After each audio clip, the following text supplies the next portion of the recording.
They say wealth shields people from the storms of the world. They say a mansion's gates keep out the shadows, and a name written in gold cannot be stained. But all that is only what they say. Because what unfolded in the life of one woman, admired, envied, and spoken of in hushed tones, began not with another banquet in her honor, nor with another photograph in the society pages, but in the rain. It was there, on a forgotten street where the city's lights barely reached, that her carefully guarded world cracked open. She had sent her driver to fetch her son. She expected to find him waiting under the marble awnings of her estate, but instead, she found him sitting in the dirt, his eyes fixed on another boy, ragged, soaked, barefoot. A boy who had nothing. And yet, that boy was teaching her son with a broken stick as chalk, the cracked pavement as his slate. Numbers, words, shapes, whispered in the kind of tone that carried both patience and strength. The woman froze. She couldn't breathe, not because she saw poverty, but because for the first time she saw her son alive with a kind of joy she had never placed there. In that instant, every jewel she owned, every painting that adorned her mansion, seemed to lose its meaning. She opened her mouth to speak, but the words died. Because deep inside she knew. This moment was the beginning of something she could not control, and what she chose to do next would shock everyone who thought they knew her. Her name was Clara. To the world, she was the symbol of perfection. Her company's name rested on the city's tallest buildings. Her face, polished and calm, appeared on magazine covers. She was the woman who had everything, or so it seemed, but perfection always hides a cost. Clara's son, David, often sat in the shadows of board meetings, charity galas, endless dinners where laughter was rehearsed and affection was purchased. She gave him toys worth fortunes, but what he longed for could not be wrapped in ribbon. And so, David began to wander. He slipped past guards who assumed no harm could touch the heir of such a family. He stepped into the streets his mother's circle pretended did not exist. That was where he met Aaron. Aaron, the boy with tattered shoes, the boy whose eyes carried both hunger and brilliance, the boy who, with nothing but memory and grit, could explain equations, recite poems, and sketch whole worlds onto the concrete with nothing more than chalk dust. David listened. David learned. And David, for the first time in his young life, felt seen. Clara didn't know it yet, but the invisible line between her world and Aaron's had already been crossed. And once crossed, such a line is never redrawn. Before we move further, ask yourself, where are you watching from? Because stories like this don't belong to one city or one country. They belong to all of us. And what happens when a mother ignores the lessons her child learns can happen anywhere. But Clara, she was not the kind of woman to let curiosity pass unchallenged. The image of her son sitting on the wet ground haunted her long after the car had pulled away. His small hands smudged with dirt, his smile wider than she had ever seen within the walls of their home. It was an image that unsettled her more than she dared admit. That night, she walked through the halls of her mansion, past portraits and chandeliers, hearing echoes of her own footsteps in the emptiness. Every room glittered, every wall carried the weight of luxury, but none of it echoed laughter, none of it held warmth. And the silence was louder than ever. David did not speak at dinner. He picked at his plate, his eyes fixed on the table, his mind clearly elsewhere. Clara wanted to scold him, to demand answers, but a part of her feared the truth. She feared that whatever he had found outside those gates was something her world could never give him. The next morning, the inevitable happened. She stepped out onto the balcony, and there was David, gone again. Her heart raced. For a woman who believed she controlled every detail of her world, nothing frightened her more than what she could not predict. So she followed, discreetly, without the driver, without the entourage, without the veil of control she carried everywhere. She trailed the path her son had taken, the polished heels of her shoes splashing into puddles she would normally avoid. And then she saw him again. Aaron. There he was, crouched low, his hands guiding David's small fingers as they traced numbers into the dust. He spoke with a clarity and calmness that no textbook, no tutor Clara had ever hired, had given her child. The boy's voice carried discipline, kindness, and something rarer still, belief. David's laughter cut through the air. It was unguarded, free, a sound Clara had long forgotten how to draw out of him, and in that moment she felt a storm rage within her. One part of her was furious. How dare her son kneel in filth beside a boy who had nothing? But another part of her, a part buried so deep she had almost forgotten it existed, felt something else. A kind of ache. An ache that whispered, maybe she was the one who had given him nothing. She stepped forward. Her shadow fell over them. David froze. Aaron lifted his head. Their eyes met. The wealthy woman and the homeless boy. Two worlds colliding in a silence so sharp it cut through the sound of the city. Clara's lips parted, her voice cold, trembling with the authority of years. "Enough," she said. "David, come here. Now." David hesitated. For the first time in his young life, he hesitated before obeying his mother. His small eyes flickered between Clara and Aaron. And in that hesitation, Clara felt something break. Aaron did not move. He did not speak. He simply held David's gaze, then lowered his own eyes to the ground, as though already familiar with being dismissed, already used to the weight of a world that looked at him and saw only what he lacked. Clara seized her son's hand and pulled him away, her heels clicking against the pavement, each step echoing her fury. But inside, she was not angry at her son. She was angry at herself. Angry at the emptiness of her own home, the hollowness of her accomplishments, the fragility of a life built on the approval of others, and as much as she wanted to erase the image of that boy from her mind, she could not. His eyes haunted her, not with weakness, but with strength, a strength that unsettled her more than poverty itself. From that day, Clara tried to forbid David from leaving. She filled his schedule with tutors, piano lessons, endless distractions. But nothing worked. The boy's laughter never returned. His eyes carried a quiet rebellion, and every chance he got, he slipped back to the streets, back to Aaron. Clara watched from the shadows. She saw it all. The lessons in chalk, the stories shared on broken benches, the way her son leaned forward, listening with the kind of attention he had never given in gilded classrooms. And slowly, very slowly, a question began to form in her mind. How could a boy with nothing teach her son more than all her wealth ever could? She didn't know it yet, but the answer to that question would unravel her life in ways she could never have foreseen. And the first unraveling was coming sooner than she thought. Days turned into weeks, and with every passing hour, Clara's control slipped further away.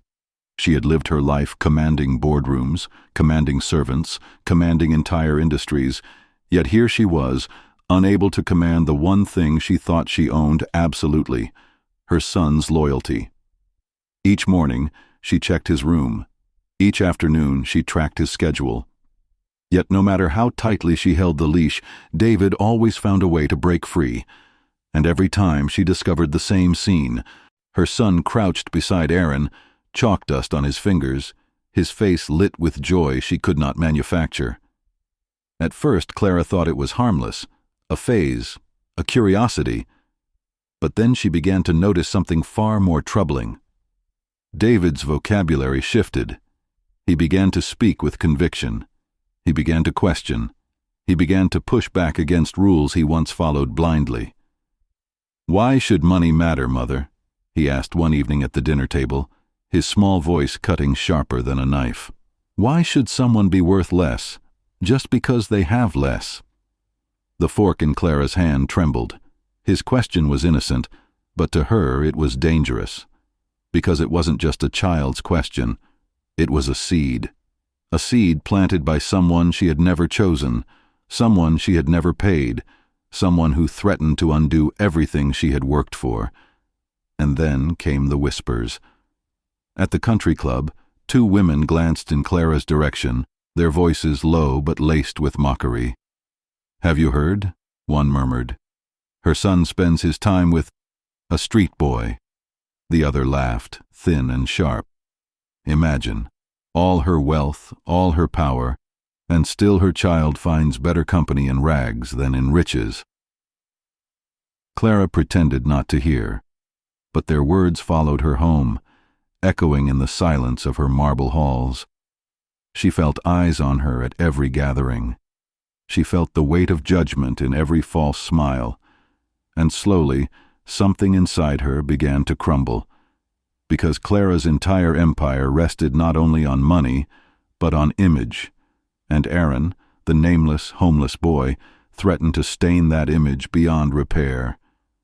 Still, she could not erase him.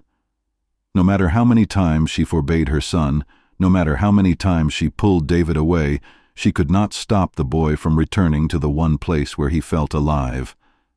And deep down, Clara knew, David would never stop.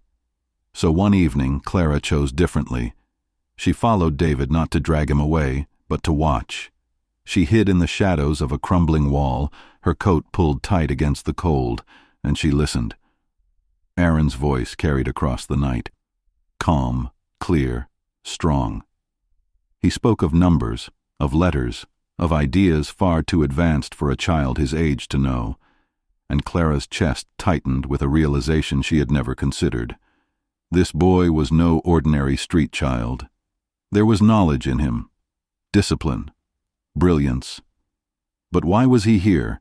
Why did a mind like his rot on the streets while her world paraded mediocrity in silk suits? Clara's eyes narrowed. She needed to know. And so, she stepped from the shadows. The sound of her heels cracked against the pavement, and both boys looked up. David gasped. Aaron rose to his feet, shoulders tense, eyes wary. For a long moment, none of them spoke. The rich woman and the homeless boy stood face to face, the gulf between them vast yet fragile. Finally, Clara broke the silence. Her voice was cold, sharp, commanding. "Where did you learn all this?" Aaron said nothing. He lowered his gaze, the silence speaking louder than words. Clara's jaw clenched. "Answer me." Then, softly, almost too softly to hear, Aaron replied, "From books, from listening, from never forgetting." His words struck her like a blade. He did not stutter. He did not beg. He did not cower. He stood, despite the dirt on his skin, with the dignity of someone who had lost everything yet refused to surrender his mind. And for the first time, Clara did not know what to say. But she would learn soon enough, because what Aaron carried was not just knowledge. It was a story darker than Clara could imagine. And when that story came to light, nothing in her world would remain the same. Clara turned her head slightly, studying him. The dirt on his face, the tears in his shirt, the broken shoes barely clinging to his feet. Everything about him screamed poverty, yet the way he spoke, the way he stood, belonged to another world. "Books," he had said, but there was more behind that answer. She could feel it. David tugged at her hand, whispering urgently, "Mother, please. He's not lying. He knows so much. He teaches me better than any of the tutors you've hired." Clara's lips pressed into a thin line. The words cut deeper than David realized. She had spent fortunes to surround him with the best, yet here he was, claiming that a boy who slept under broken roofs taught him more than all of them combined. Aaron's eyes lifted again. This time, they did not lower. They met Clara's gaze and held it. And in that moment, she saw not a beggar, not a street boy, but something else entirely, a survivor. His voice carried quiet strength as he continued. "I wasn't always here. I used to live in a house. We had shelves of books, walls filled with learning. My mother taught me to read before I was 5. My father—" His words faltered. He drew in a breath, steadying himself, and then pressed on. "My father left. My mother worked until her body gave out. And when she was gone, so was everything else. The house, the books, the meals, all of it. The streets became my classroom, and every stranger who passed me by without a glance became my reminder of what I had lost." Clara's heart, though she tried to harden it, shifted uneasily.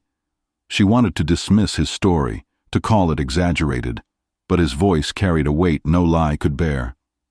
For a long time she said nothing. The only sound was the wind pushing scraps of paper along the cracked ground. Finally she spoke, her voice low. "And yet you teach my son." "Why?" Aaron's answer came without hesitation. "Because he listens. Because he cares. Because he doesn't see me the way you do." The words struck her harder than she expected. She opened her mouth to reply, but found none. For once Clara, the woman who always had something to say, stood silent. She pulled David away, insisting they return home. But as the car doors shut and the driver pulled away, Clara's reflection in the tinted glass unsettled her. For in her son's eyes, she saw something new. Disappointment, not in himself, not in Aaron, but in her.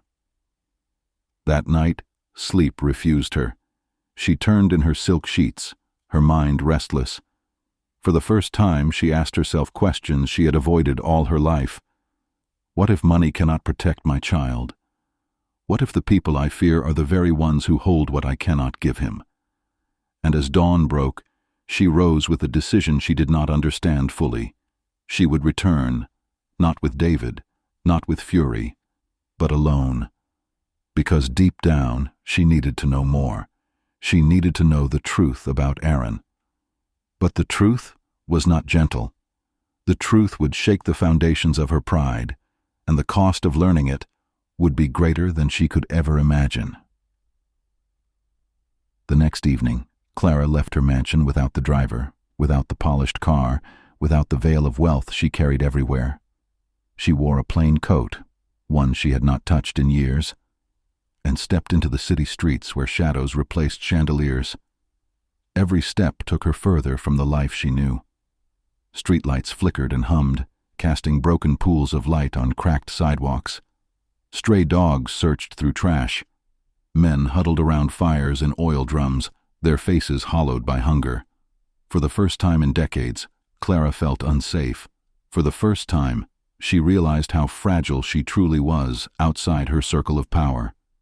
Yet she pressed forward, her heels clicking against wet pavement until the sound gave her away. She found him exactly where she thought he would be. Aaron sat on the edge of a crumbling staircase, a book with torn pages open across his knees. He wasn't reading for himself. He was reading to others. Around him sat 3 smaller children, their eyes wide, their bodies wrapped in scraps of cloth against the night air. He read to them with patience, his finger guiding each word, his voice steady. When he looked up, he did not look surprised to see her. For a moment, silence hung in the air. Clara wanted to speak, but the words caught in her throat. She had expected to find him alone, broken, defeated. Instead, she found a leader, a boy who, despite nothing to his name, gave everything he had to those with even less. Finally, she forced herself to ask, her voice barely more than a whisper, "Why do you do this? Why waste your time with them, with my son?" Aaron closed the book slowly. His eyes, though weary, held a fire she could not ignore. "Because no one did it for me," he said, "and if I stop, then what am I? If I have nothing, at least I can give knowledge. At least I can give hope." The words cut her deeply. She had never heard such conviction spoken from a man in a tailored suit, let alone a boy in torn clothes. Clara's chest tightened. She wanted to dismiss him, to tell him his efforts were meaningless. But she couldn't, because deep inside she knew the truth.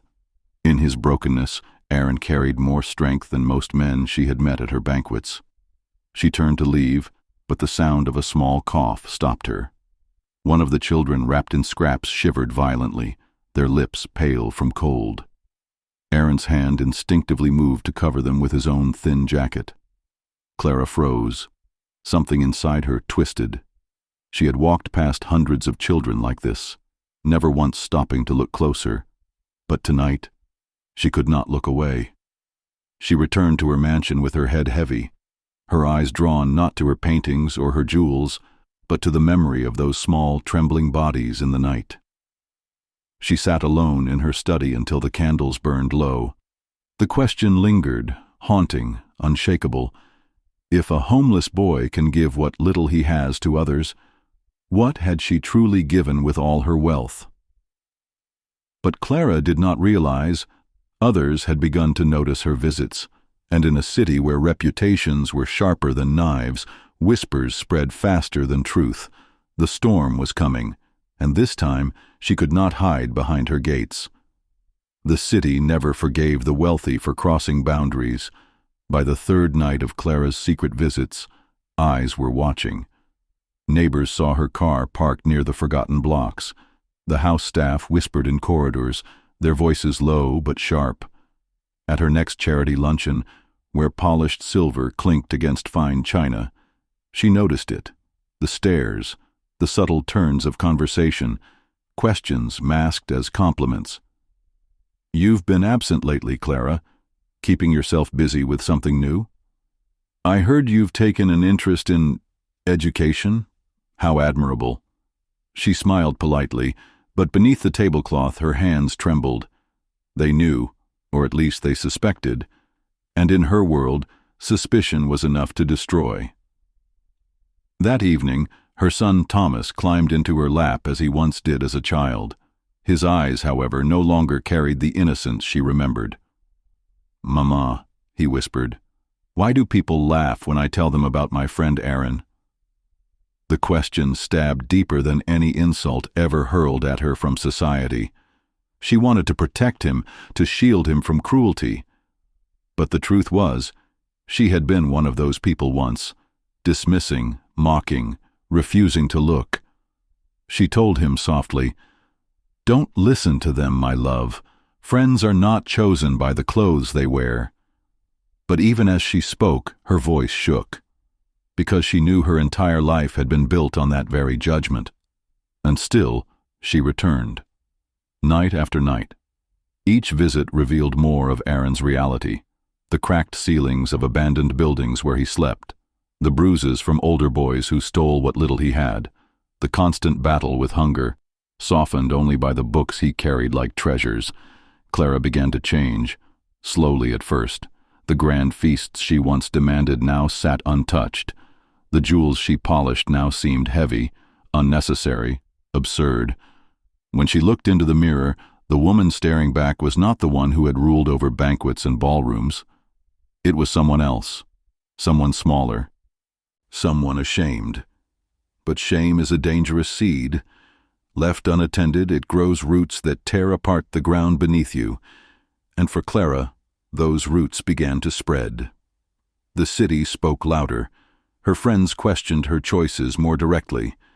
One evening, during a dinner at her mansion, a guest leaned too close and sneered. "Tell me, Clara, what is it you see in a boy from the streets? Entertainment? A new kind of charity?" The table laughed, but Clara's heart turned to stone.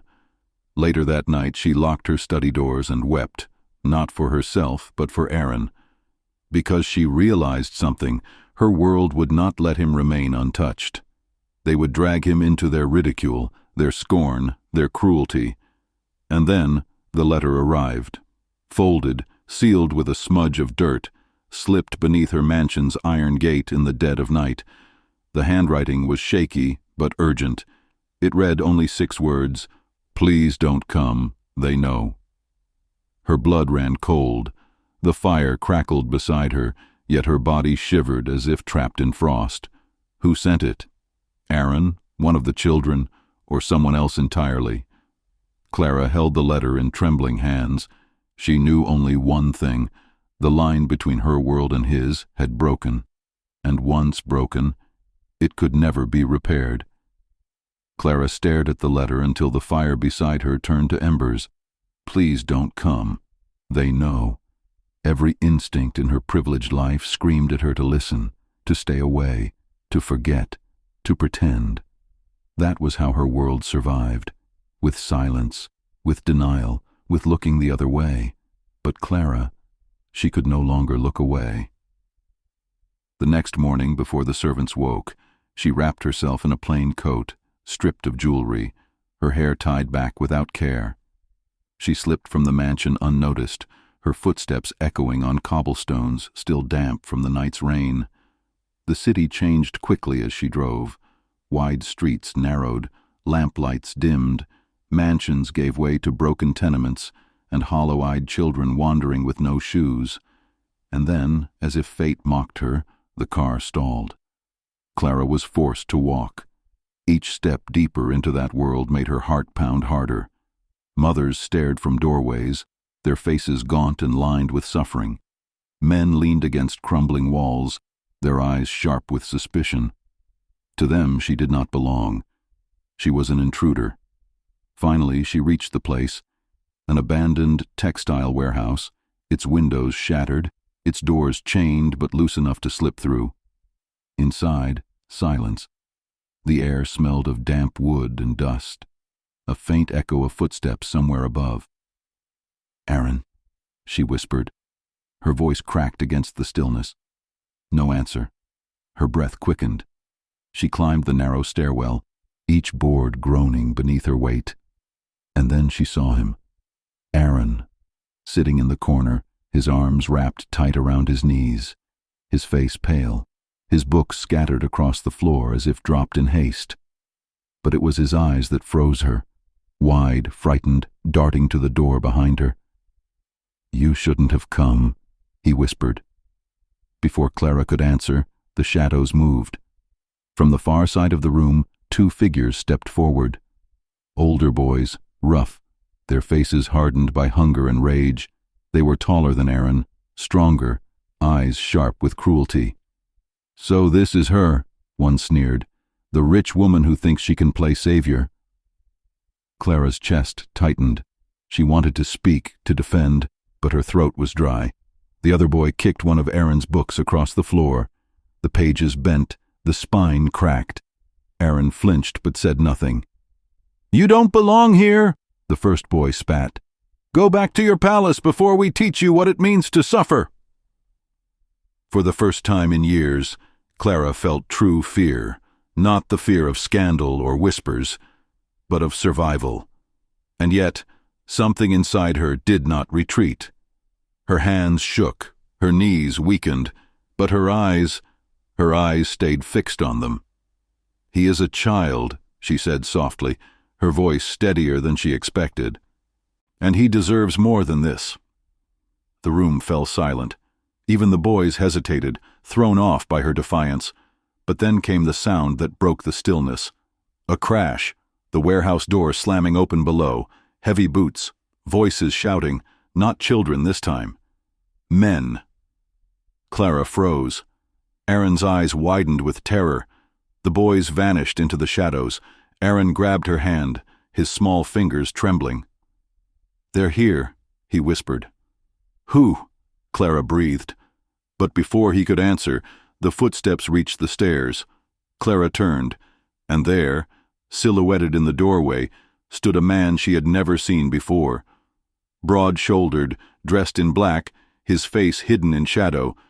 And in that moment, Clara realized the warning in the letter had not come from Aaron at all.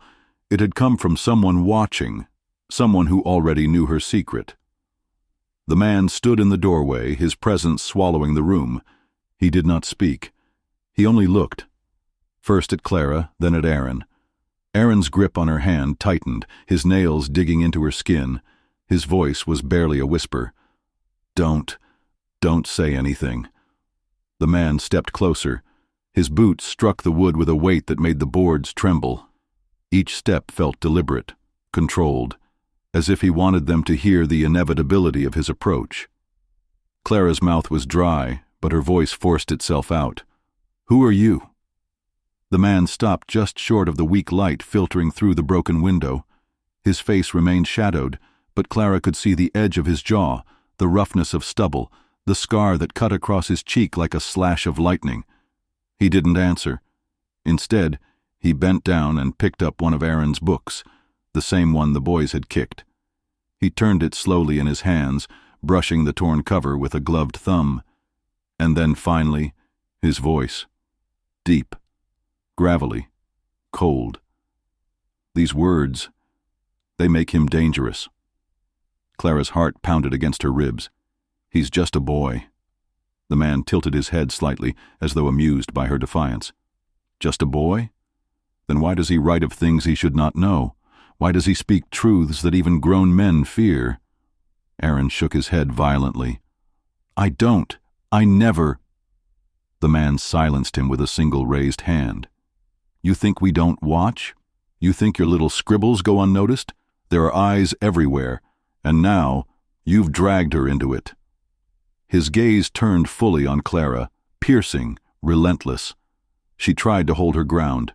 She thought of her mansion, her family name, her carefully polished life. None of it mattered here. All that mattered was the trembling boy clinging to her hand. If you want me to leave, she said, her voice steadier than she felt, I will, but let him go. The man chuckled, a low, humorless sound. Leave? Do you still think you choose? He stepped closer, so close that Clara could feel the chill radiating from him. He leaned down, his voice inches from her ear. You crossed the line the moment you came here. Now, you belong to the story you wanted to touch. The words cut through her. They weren't a threat, they were a sentence. Aaron tugged at her hand desperately. Clara, please, we have to run. The man straightened. For the first time, light touched his eyes. They were cold, sharp, without pity. And then, without warning, he dropped the book to the floor and crushed it under his boot. The sound of splitting paper echoed like a scream. Aaron lunged forward instinctively, but Clara pulled him back. The man smiled faintly at the boy's reaction. Yes, dangerous. Behind him, more footsteps, more shadows filling the doorway. She counted 3, no, 4 men, each dressed in black, each carrying the same unreadable silence. Clara's breath quickened. She could feel Aaron trembling against her side. She wanted to speak, to plead, but no words came. The leader raised a hand. The others stopped. The room held its breath. We'll give you one chance, he said slowly. Walk away. Forget this child. Forget this place. Go back to your mansion. Pretend none of this exists. And maybe, your life remains untouched. His voice hardened. But if you stay, if you defy us, you will not only lose your name, your fortune, your family, you will lose him and yourself. Clara's heart pounded. The choice pressed down on her chest like a weight of stone.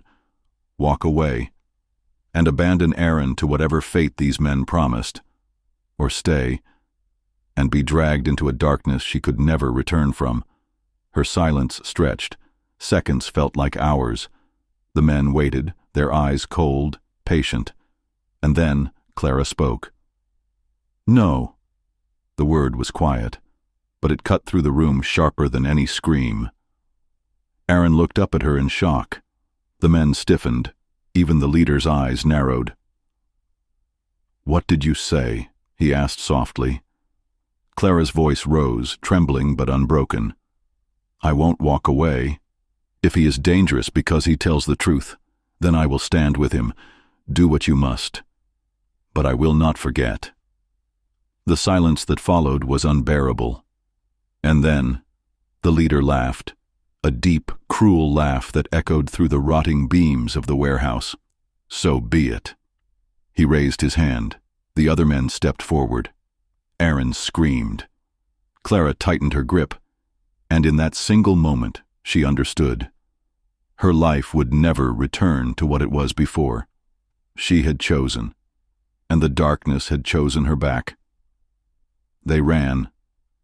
Clara didn't remember how her legs moved, only that they did.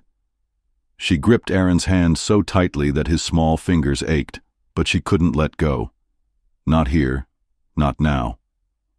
The warehouse behind them roared with footsteps, heavy, deliberate, relentless. The men didn't chase like amateurs. They didn't rush. They hunted, measured, certain that their prey had nowhere to go. Clara's shoes slipped on the wet cobblestones as they burst into the night. The rain had started again, soft at first, tapping against the ground, then harder, slashing across their skin like knives of water. Aaron gasped, stumbling, but Clara yanked him upright. "Keep running!" she hissed. The boy's breath came in ragged sobs. I can't. Yes, you can," she snapped, her voice breaking. "If you stop, they'll take you. Do you want that?" He shook his head violently, tears mixing with rain, and forced his feet to keep moving. Behind them the rhythm of boots echoed. Not close, but close enough. Always close enough. They darted into a narrow alley, the walls slick with moss, the air suffocating. Trash cans toppled as Clara shoved them aside, her dress catching on jagged metal. She tore it free, the fabric ripping, leaving her legs scratched and exposed. Her chest burned. Her lungs screamed, but she didn't stop. She couldn't. Then, a voice, calm, controlled. It floated down the alley like smoke. "You can run, but there is no escape." Clara's blood froze. It wasn't shouted. It wasn't strained. It was spoken like a promise. Aaron whimpered, clinging to her arm. "Clara, he's right behind us." "Don't look back," she snapped. But she looked, and she wished she hadn't. Through the sheets of rain she saw him, the leader, tall, unmoving, framed in the alley's mouth. He didn't chase. He only watched, letting the others circle around, like a predator letting its prey exhaust itself before the strike. Clara's stomach twisted. They weren't just running blindly. They were being herded. The alleys twisted and turned, one leading to another, all the same, all narrowing. The city she once knew, the city she had walked with elegance and wealth, now closed in like a trap. Her mind screamed questions. Why me? Why Aaron? What truths could a boy's scribbles possibly hold that men would kill for? But there was no time, no answers, only the sound of pursuit closing in. Aaron tripped. He hit the ground with a cry, his knees scraping raw against the stones. "Get up!"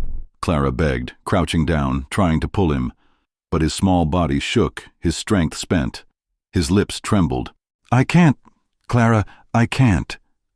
The boots grew louder, closer, and here, right here, the guilt slammed into her. Tell me, viewer, what would you do? Would you leave him? Would you save yourself? Or would you kneel in the rain, with your heart pounding and your world collapsing, and fight for a child that wasn't yours? Don't scroll. Don't look away. Because the truth is, too many do. Too many walk past the errands of this world, pretending not to see. Pretending it's not their problem. But you're still here. You've stayed. And maybe that means you wouldn't walk away. Prove it. Stay with Clara. Stay with Aaron. Don't abandon them to the shadows. Stay until the end.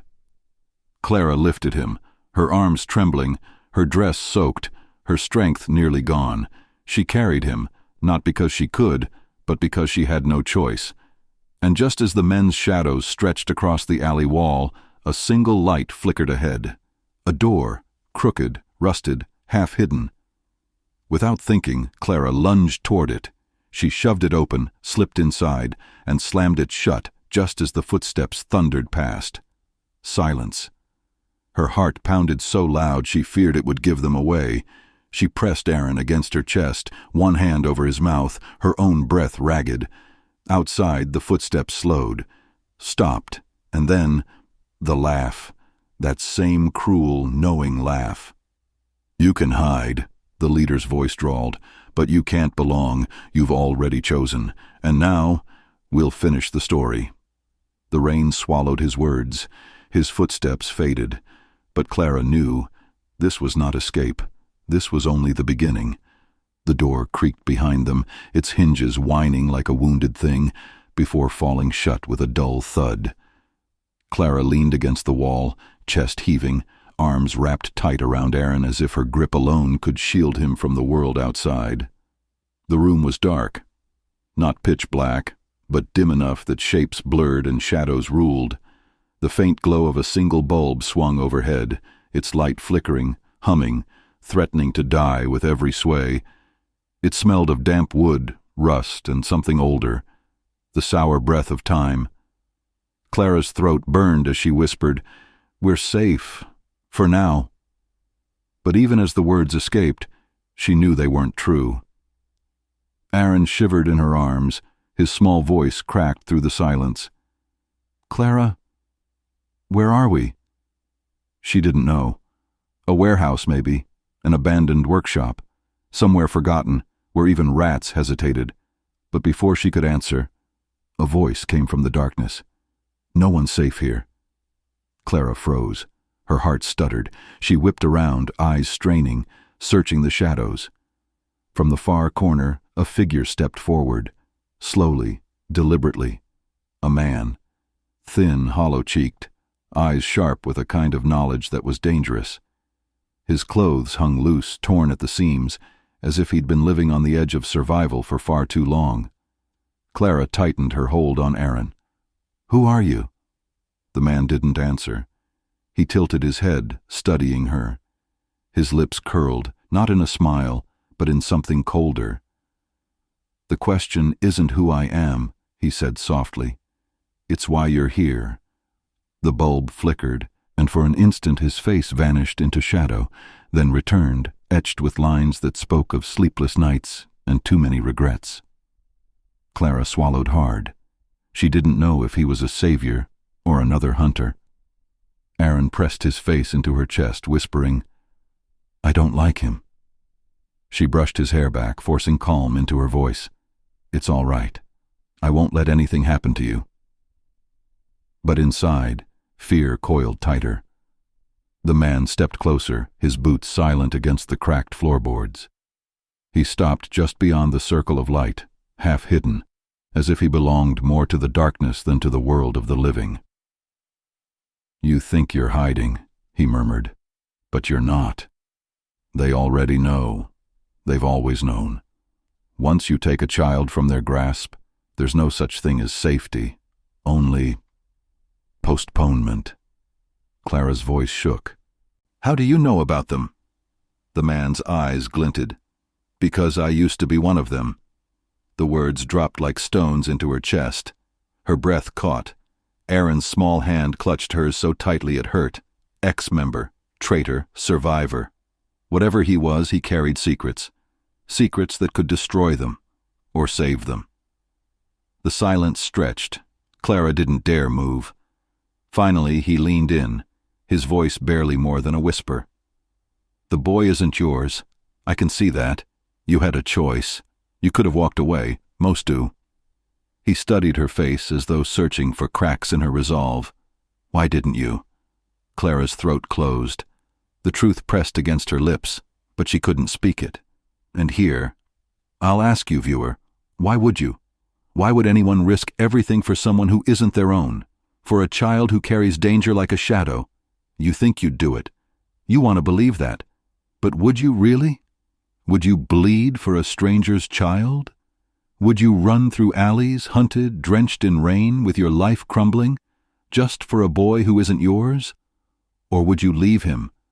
Would you turn your face, whisper excuses, and call it survival? Be honest with yourself. The screen protects you. But outside of it, would you still choose to stay?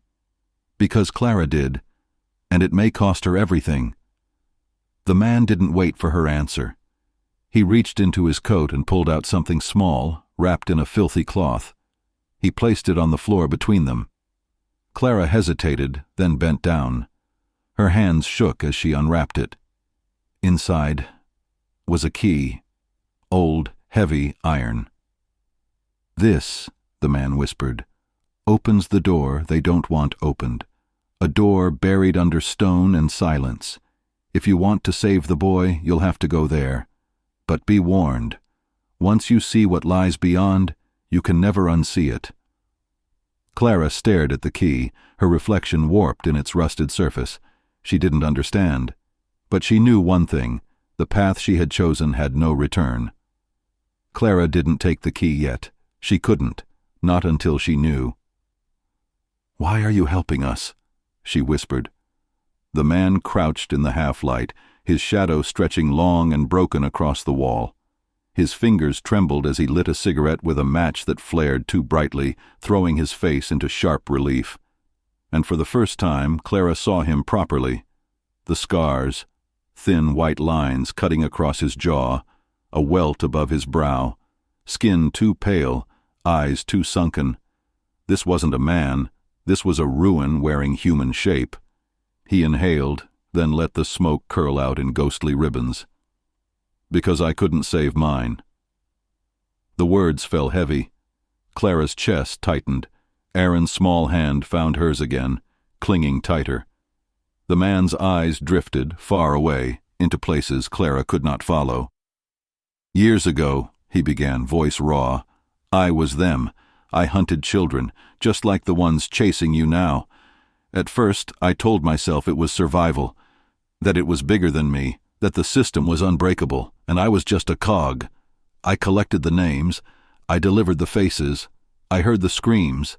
I even closed the doors behind them so no one would hear." His voice cracked, low and bitter. He dragged a trembling hand across his mouth. "But then, they came for her. My own daughter, 5 years old, small hands, laugh like sunlight through glass. And they didn't care. Not even about me. She was just a number." Clara's stomach turned cold. The man's cigarette burned down to nothing between his fingers, ash falling like gray snow. His voice shook with rage he could barely contain. "I begged. I bargained. I signed my soul in blood. But they took her anyway. And when I went after them, I saw what you can't unsee. I saw where they keep them, what they do. And I realized, no one escapes, not even the ones who feed the machine." He looked at Clara, eyes wet, wild, desperate. "So I burned my bridges, ran, hid. And I've been waiting for someone like you, someone stubborn enough, reckless enough to carry what I couldn't. Because I'm too broken to finish it. But maybe you still have enough left." He shoved the key closer, his hands shaking. "Take it. Because if you don't, the boy won't last, and neither will you." Clara stared at the key, her pulse pounding in her ears. Aaron's innocent eyes looked up at her, wide with trust. Too much trust, the kind that crushes you beneath its weight. And here, would you take it? Would you hold the rusted key in your palm, knowing it drags you straight into the mouth of something unspeakable? Or would you leave it there on the ground, step back, clutch the child, and pray for an easier way? Because let's be honest, most people wouldn't. Most people would say, "It's not my fight, it's not my child, it's not my burden." But that's the lie. That's the excuse that keeps the machine running. So I ask you again, and this time, don't answer me with what makes you look noble. Answer me with the truth. Would you pick up the key, or would you leave the child to vanish into the silence where no one screams anymore? Clara reached out. Her fingers brushed the iron, cold, heavy, almost alive. She closed her fist around it, and in that instant, the man flinched, his face twisting as if he knew what came next. Because taking the key wasn't the beginning of freedom, it was the first step into hell. Clara's fist closed around the key. She felt its teeth bite into her skin, felt the weight of it pull at her very bones. The man nodded once, a grim acknowledgement, then turned toward the shadows. Without another word, he motioned for her to follow. And she did. Because what choice did she have? The three of them slipped deeper into the skeletal corridors of the ruined district. The world above, the streets, the windows, the city. It vanished behind them. Here the air grew colder, heavier, as though every step downward peeled away another layer of safety. Aaron clutched her hand so tightly his nails dug into her palm. His small breaths came fast, shallow, as they wound through staircases slick with condensation, walls covered in something black and wet, the stench of rot seeping up from below. The man's voice broke the silence at last. "Don't look back," he murmured. And Clara didn't, not because she obeyed, but because she was afraid of what she might see if she did. They reached a passage so narrow she had to turn sideways to squeeze through. Stones scraped her arms. Rusted pipes hissed above her head. Somewhere far away, a slow drip echoed endlessly, like the ticking of a clock that would never stop. Every sound felt alive. Every shadow whispered. And then she heard it. Faint at first, barely more than a suggestion of sound. A voice, high-pitched, fragile, singing. A child's voice. Aaron froze. His head jerked toward the noise. His eyes widened in recognition. "Mama," he whispered. Clara's blood turned cold. The man spun, face pale, shaking his head violently. Don't listen. It's not her. It's never them. It's the trap." But the song kept winding through the tunnels, soft, delicate, a lullaby too gentle for this place. And with every note, Clara felt her legs weaken, her mind blur, as if something in the sound was tugging at her very soul. She pressed her free hand over Aaron's ear, but his lips still mouthed the word, "Mama." His little body trembled. The man grabbed Clara's arm, eyes wild. "You hear them because you still have hope. That's what they use. That's how they pull you in. Keep moving, do you understand? Keep moving, or you'll never come out." But Clara couldn't shake it. The sound of a child's lullaby echoing in the dark. And deep down she wondered, what if it wasn't a trap? What if there really was a child alone, singing in the blackness, waiting for someone who never came? And here's where most people fail. This is where you would fail. Because when it's your child, you tell yourself you would move mountains. But when it's someone else's, you start calculating. You start weighing risk. You start asking, do I really have to? And that's why children stay in the dark. That's why the lullabies never stop. So I'll ask you again. Would you keep walking, or would you follow the voice into the black? Clara's legs shook as she forced herself to keep moving. Step after step, the air thickened. The lullaby grew fainter, swallowed by silence. Until at last the man stopped. They stood before a door, iron, heavy, bolted from the outside, and in Clara's hand the key trembled.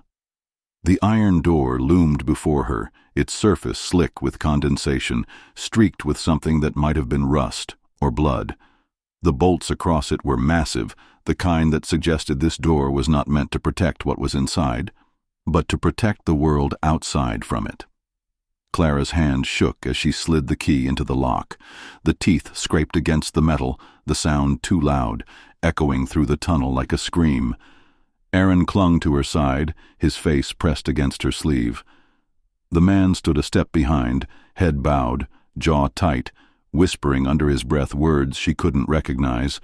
A prayer, maybe, or a warning. The lock clicked, and the sound was final. Her chest tightened as she wrapped her fingers around the iron handle. It was cold, too cold, as if the metal had been resting in ice. With one long breath, she pushed. The door groaned open, the sound tearing through the silence of the underground like a wounded animal. The darkness inside was heavier than the dark of the tunnel. It wasn't just the absence of light. It was a living thing, pressing outward, curling around her, pulling her in. At first she thought the room was empty, just shadows, stone, and silence. But then she smelled it, sweet, rotting. The scent of fruit left too long in the sun, mixed with iron, thick enough to coat the back of her throat. Her stomach turned, and then, as her eyes adjusted, she saw them. Figures, dozens of them, children, or at least, they looked like children. Small shapes sat cross-legged on the damp stone floor, their heads bowed, hair matted, clothes in tatters. They didn't move, didn't breathe, and yet their mouths were open, each one, open in a silent, frozen song. Clara's blood froze in her veins. Aaron whimpered, burying his face in her arm. The man behind her whispered sharply, "Don't step inside. Don't you dare step inside." But Clara couldn't move, couldn't blink, because as she stared at those still bodies, something shifted. One of the children's heads began to rise, slowly, too slowly. And though the eyes should have been empty, shadowed by the dark, they weren't. They were open, and they were watching her. Now answer this for yourself. If it were you, standing in that doorway, holding the hand of your child, what would you do? Would you step inside to free them, risking never walking out again? Or would you shut the door, bolt it tight, and pretend you never saw what lived in the dark? Because people like to lie to themselves about courage. But courage costs blood, and very few are willing to pay. The air inside that chamber shifted. At first it was just the faint scrape of stone, the sound of knees dragging, of bare feet brushing against the floor. Then came the sound that made Clara's grip on Aaron falter, a hum, soft, fragile, childlike. It seeped out of those open mouths, a single note, almost beautiful but cracked at the edges, like glass under pressure. Aaron's head jerked up, his small body stiffened, and he pulled forward. Clara nearly stumbled as her son slipped from her grasp. She clawed at his sleeve, desperate, whispering his name, but his eyes were fixed on the circle of children. His lips parted, as if he knew the words to the song they were singing. The man behind her hissed through his teeth, "Get him back, now. If he crosses that threshold, he's theirs." Clara's heart hammered. Her voice broke into a sob. She lunged, arms wrapping around Aaron's waist, yanking him back with every ounce of strength in her trembling body. The song grew louder. Not one voice, not 10, dozens, rising, twisting, filling the chamber with a sound so thick it pressed against her ears until she thought they might bleed. And still Aaron fought against her, as if something invisible was pulling him, dragging him toward the circle. Then, every child in the room turned their head at once, toward Clara, toward Aaron, their mouths wide, their eyes unblinking. The hum broke into a word, not in unison, not together, but layered, jagged, torn from too many throats to count. One word. "Stay!" Clara screamed. The man slammed the door, and the chamber went silent. Would you have done what Clara did? Would you have dragged your child away and sealed the door? Or would you have listened to those voices and stepped inside, believing you could save them? Don't answer quickly, because how you answer reveals more about your soul than you might want to admit. And if you're still watching, maybe it's because you know the truth, that some doors are never meant to be opened. And yet, once you hear what's behind them, you'll never sleep the same again. Clara never spoke of that night again. Not to her husband. Not to the neighbors. Not even to Aaron. But she didn't need to.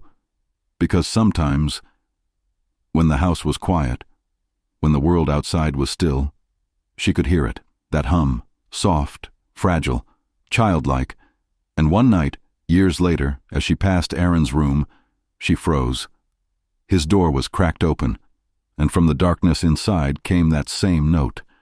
Not from the children, not from beneath the city, but from her son's lips. Clara pressed a hand over her mouth to stop the scream from escaping, because deep inside, she already knew the truth. When she pulled him away that night, she didn't save him. She brought the voices home. And now, you've heard their song too. Do you think it ends when this video does? Or will you hear it tonight, in the silence of your own room? If you felt your heart race just now, if a part of you wanted to shut this off but couldn't, then you're already part of the story. So tell me, would you have opened the door? Or worse, would you have dragged the voices home the way Clara did?